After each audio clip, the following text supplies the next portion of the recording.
In this video we are going to look into the story of serial killer Graham Young, who had an obsession with poison from an early age. Young was sent to Broadmoor in his early teens, and was later released and went on to go undetected in his obsession, and administering poison on others. Which made people think there was a bug going round the area and even had a name for it. People believing this is why they was ill. Let's look into this story. Young's mother Molly died in 1947, when he was a baby, and his father sent him to live with his aunt and uncle, and his sister with their grandparents. Several years later his father Frederick remarried to another woman also named Molly, and the family was reunited. At a young age Graham Young was fascinated with poisons and their effects. He was also fascinated and studied deeply about Adolf Hitler and Nazi Germany. He became a super fan of Victorian poisoner William Palmer and classed him as his hero. In 1959 Young passed his 11+. This is where he started to read books on advanced toxicology. In 1961 Young had acquired antimony from a chemist, with him looking older, and having a high-grade knowledge of chemistry and poisons. He signed the poison register in a fake name, and now had access to all kinds of poisons and everything else he needed to feed his obsession. He straight away began poisoning his family. His stepmother was getting ill, often with stomach pains and being sick. Same with his father and sister, even school friends were getting sick, which was passed off as a bug of some kind. Nobody would ever suspect being poisoned. One morning Young gave his sister Winifred a cup of tea, which tasted really off. She threw it away. She was later on a train, and started to hallucinate and feel really unwell. She had to be helped off the train, and was taken to the hospital where doctors said she had been poisoned. His father immediately suspected Graham Young, and searched his room, which he found nothing to prove his theory. Young blamed his sister for mixing shampoo in the teacups. On Easter Saturday 1962 his stepmother Molly Young died from a prolapsed cervical disc brought on from a car accident. At the wake one of Young's male relatives was poisoned and became ill. Young's father Frederick was also poisoned and was taken to hospital, where he was really ill, and doctors figured out he had been poisoned by antimony, and one more dose would have killed him. One of Young's aunts knew of his fascination with poisons and set out to prove it was him. His science teacher now suspected him and found several bottles of poison in his desk.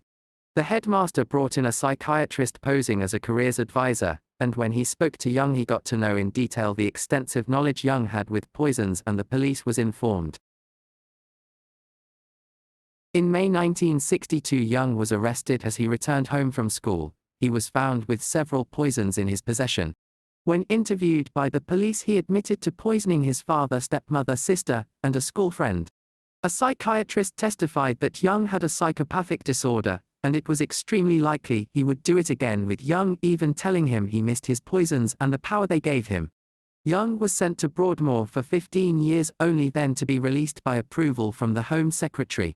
They now strongly believed Young killed his stepmother, but there was no poison in her body at the time of the autopsy, so it couldn't be proved. Graham Young, at 14 years old, was one of the youngest patients ever to be held at Broadmoor.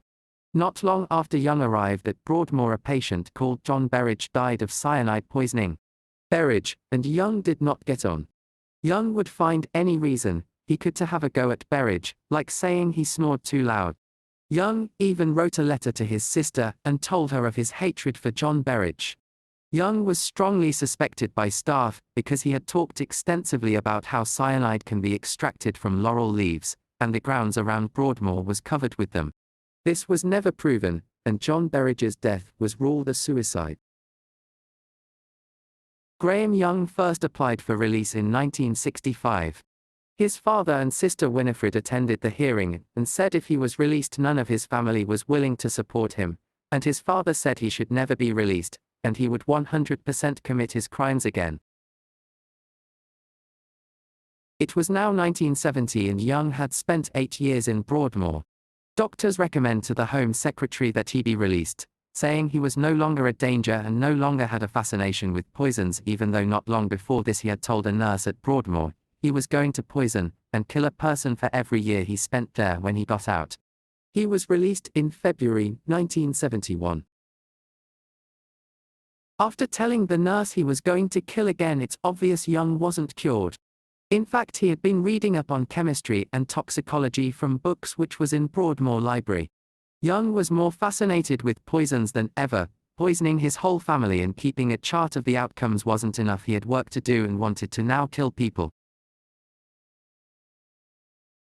Young had been released from Broadmoor, and was staying with his sister Winifred and her husband, and within weeks he was getting up to no good with poisons. He was unsuccessful in his first attempt to acquire poisons from a chemist, but returned with a college-headed paper and his requirement for antimony and thallium. Not long after this, Young attended a store-keeping training course in Slough. He had to reside at a hostel while taking the course. This is where he met Trevor Sparks. Trevor Sparks was a 34-year-old, and was a fellow resident at the hostel. Young struck up a friendship with Sparks, and they were seen going to the pub together on more than one occasion and had wine in Sparks's room. On February 10, Graham Young had offered Trevor Sparks a glass of water early in the evening, and later he was violently sick with pins and needles running through his whole body, especially his testicles. The pains and what he thought was an illness would be touch and go over the next couple of months, with Sparks not managing to carry out his daily activities at times. Doctors put this down to rather a kidney infection, or water infection, but was unable to give a true diagnosis. Sparks gradually somehow recovered but was never to play football again. A sport that Trevor Sparks was good at and played at a high level. Young got a job not far from his sister's home, as an assistant storekeeper at John Hadland Laboratories. The company made thallium infrared lenses for military use, but no thallium was stored there. Graham Young managed to get his poisons from a London chemist. He explained on his job application that he studied chemistry and toxicology, and his work and education gap was due to him suffering a nervous breakdown after his mother died in a car accident. Broadmoor provided references for Young as part of its rehabilitation program, but it was never mentioned about Young being a poisoner. The probation service, or no other kind of rehabilitation service, checked up on Young either at work or at home. He was able to do what he wanted going undetected. Young had now started renting his own place. In his new job, his work colleagues found him strange and unpredictable, with one day him being happy and volley and another day him being moody. He kept himself to himself and was unsociable, just like he had at school, studying more on Hitler and chemistry, reading books in his spare time at work. He liked to discuss famous murderers and other topics he had an interest in, but would hardly speak till these topics popped up. One of Young's tasks at work was collecting drinks from the tea trolley in the corridor and bringing it into the storeroom. When you look at it, it's real scary, when you don't know who is handling your drinks and what they are capable of. Each worker had their own cup, so it was easy for Young to pick and choose who he poisoned, and could monitor the person he poisoned and how the effects would take place. He started poisoning his colleagues in no time, mostly heading for the ones closest to him who worked in the storerooms, slipping antimony and thallium into their tea and coffee. The people he was poisoning was becoming unwell, being violently sick, diarrhea and nausea. This was happening to a lot of workers, and initially they thought this illness was a virus, and was nicknamed the Bovingdon bug. There was even a theory that there could have been radiation in the local water supply. Bob Eggle was the storeroom manager at Young's work, and Young worked directly under him. Young was poisoning his drinks within weeks of working there. Bob had several days off weeks after Young started the job, suffering with diarrhea and severe stomach pains. He came back to work after a week off, and his health had improved. Young then put a lethal dose of thallium in his tea. That's when Eggle's health took a rapid decline. He complained of severe back pain and pins and needles in his hands and feet. He was taken to the hospital and put in the intensive care unit.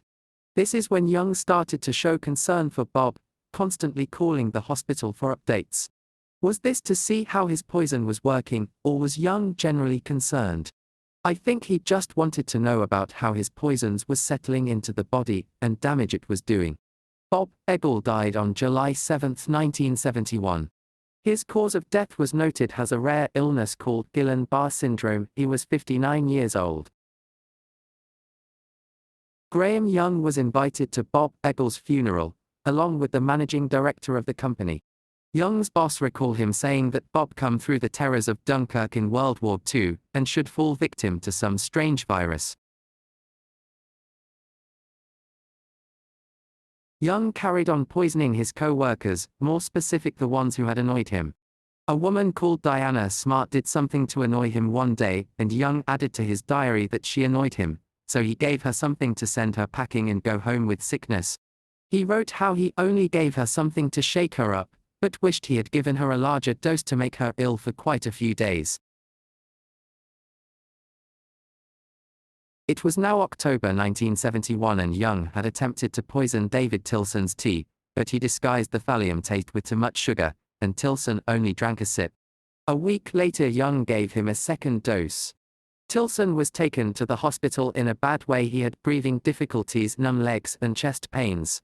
His skin felt so bad that the bedsheets even felt heavy on him. Then his hair started falling out. Young was so persistent on killing Tilson that he had planned to visit him at the hospital with a bottle of brandy laced with poison. Tilson made a full recovery, but the poisoning left him impotent for life. It was around the same time that Young had started poisoning a co-worker called Jethro Bat. Bat had classed Young as a friend and would give him drives home from work. He gave him a very lethal dose, more than double of Tilson. There was no doubt he wanted to kill Bat. The coffee Young had slipped it into was too strong, and Bat didn't drink it all. He suffered the exact same symptoms as Tilson. He recovered and it also left him impotent. On the occasion with Bat, Young did show remorse in what he did to Bat.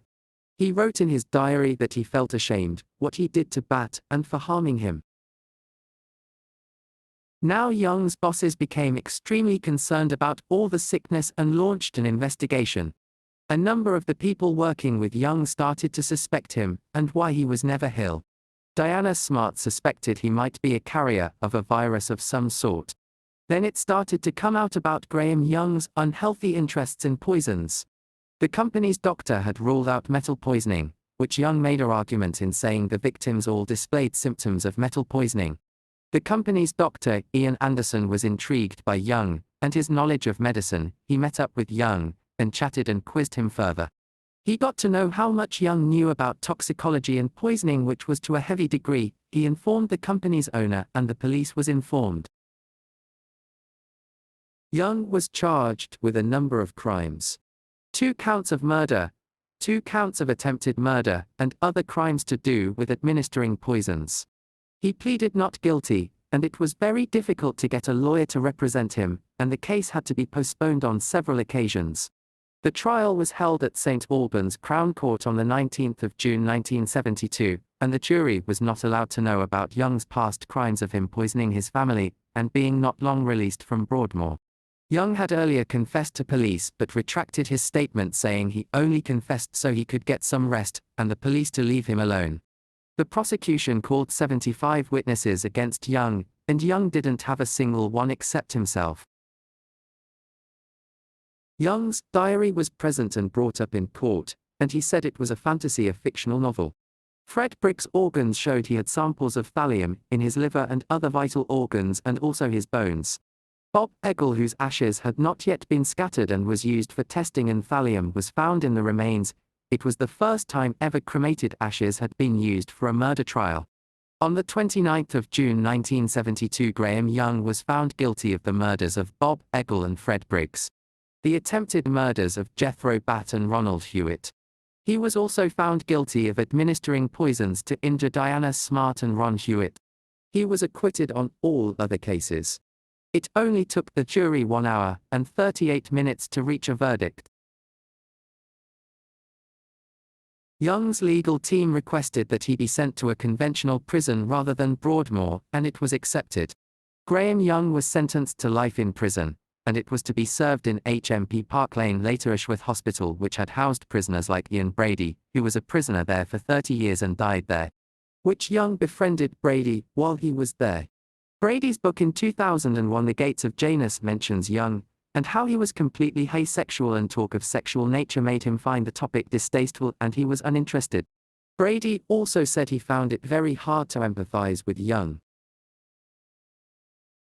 Young had to move cells regularly as he knew how to make poison from household items, which there was no antidote for. He was constantly searched and cell-searched, then moved cells. He was extremely dangerous. Young died in his cell at HMP Parkhurst on the 1st of August 1990. Young later confessed to killing his stepmother Molly Young. She suffered a great deal before she died. She was one of Young's early experiment at testing poison to a high level.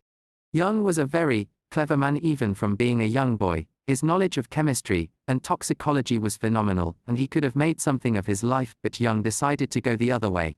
Young was obviously deeply disturbed, but was he suffering from a mental disorder, or was he just using humans as his guinea pigs? Thanks for watching.